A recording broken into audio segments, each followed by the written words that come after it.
வணக்கம். தமிழ்நாட்டில் உள்ள பிரசித்தி பெற்ற ஆலயங்களில் ஒன்று நெல்லையப்பர் ஆலயம். இந்த நெல்லையப்பர் ஆலயம் திருநெல்வேலியில் அமைந்துள்ளது. திருநெல்வேலியின் சிறப்பே இந்த நெல்லையப்பர் கோவில்தான். மேலும் திருநெல்வேலி என்று பெயர் வர காரணத்தை தெரிந்து கொள்வோம். இதற்கு ஒரு தனி வரலாறு உண்டு. ராமகோனார் என்கிற சிவபக்தர் அந்த ஊரின் அரசருக்கு வேணுவனம் என்கின்ற மூங்கில் காட்டை கடந்து சென்று தினமும் பால் கொண்டு போய் கொடுத்து கொண்டிருந்தார். இவர் அந்த காட்டின் வெளியே வரும்போதெல்லாம் ஒரு இடத்தில் கால் இடறி பால் குடம் கீழே விழுந்து பால் சிதறும். பானை மட்டும் உடையாது.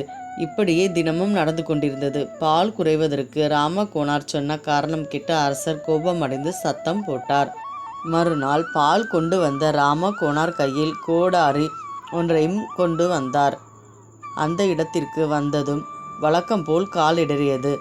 பால் பானை கீழே விழுந்து பால் சிதறியது. பானை உடையவில்லை. பூமிக்குள் இருக்கும் மூங்கில் கம்புகள் ஏதோ ஒன்று தன் காலை இடறி விட்டது என்ற எண்ணத்தில் தன் கையில் கொண்டு வந்த கோடாரியால் அவற்றை அகற்றுவதற்காக வெட்டினார். அப்போது வெட்டப்பட்ட இடத்தில் இருந்து இரத்தம் வெளியேறி பெருக்கெடுத்து வந்தது. இதை கண்டு அதிர்ச்சி அடைந்த ராமகோனார் அரசரிடம் சென்று இந்த காட்சியை கூறினார். அரசர் இதை முதலில் நம்ப மறுத்து பின் ராமகோனார் சொல்லும் இடத்திற்கு சென்று பார்வையிட்டு முடிவு செய்யலாம் என்று தனது படை வீரர்களுடன் கிளம்பினார். அங்கே வெட்டப்பட்ட இடத்தில் இரத்தம் கொப்பளித்து கொண்டிருந்தது. இதை கண்ட அரசன் ராமபாண்டியன் உண்மை அறியவும் இரத்தப்பெருக்கு நிற்கவும் இறைவனை வேண்டினான். இரத்தம் வெளியேறி கொண்டிருந்த இடத்தில் கையை வைத்தான். இரத்தப்பெருக்கு நின்றவுடன் அந்த இடத்தில் இறைவன் லிங்க வடிவில் தோன்றினார். அதன் பிறகு அந்த இடத்தில் ஆகம விதிப்படி ஆலயம் ஒன்றை அமைத்தான். இந்த கோவில் வேணுவநாதர் கோவில் என்ற பெயருடன் சிறப்புடன் விளங்கியது. வேதப்பட்டர் என்கிற பட்டர் சிவபெருமானிடம் அதிக பக்தி கொண்டவராக விளங்கினார்.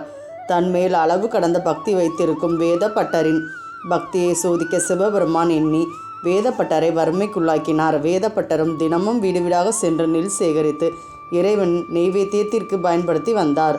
இப்படி பெற்ற நெல்லை சன்னதி முன் உலர போட்டு குளிக்கச் சென்றார். அப்போது திடீரென மழை பெய்ய ஆரம்பித்தது.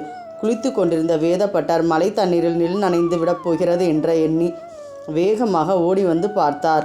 நெல்லை சுற்றி இருந்த மழை நீர் நெல்லை கொண்டு செல்லாதபடி இருப்பதையும் நடுவே நெல் வெயிலில் காய்வதையும் கண்டு வியந்தார். மழை பெய்தும் நெல் நனையாததை கண்டு ஆச்சரியப்பட்ட வேதப்பட்டர் இந்த அதிசயத்தை அரசரிடம் தெரிவிக்க ஓடினார். அரசர் ராமபாண்டியனும் இந்த அதிசயத்தை காண ஓடி வந்தார்.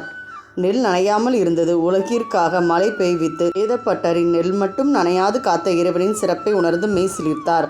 உடனே நெல் நனையாது காத்த இறைவனின் திருநாமத்தை அன்று முதல் நெய்வேலி நாதர் என்று அழைக்கலானார். அதுபோல் இதுவரை வேணுவம் என்றிருந்த அந்த பகுதி நெய்வேலி எனவும் மாற்றி அமைத்தார். நெய்வேலி என்று அழைக்கப்பட்ட ஊர் தற்போது திருநெல்வேலியாக மாறிவிட்டது. நெய்வேலி நாதர் நெல்லையப்பர் என்று ஆகிவிட்டார். நெல்லுக்கு வேலியிட்டு காத்ததால் திருநெல்வேலி ஆகிவிட்டது. இதுவே திருநெல்வேலி பெயர் காரணம். நன்றி. ஆன்மீகம் சார்ந்த தகவல்கள் தெரிந்து கொள்ள நமது சேனலை சப்ஸ்கிரைப் செய்து கொள்ளுங்கள்.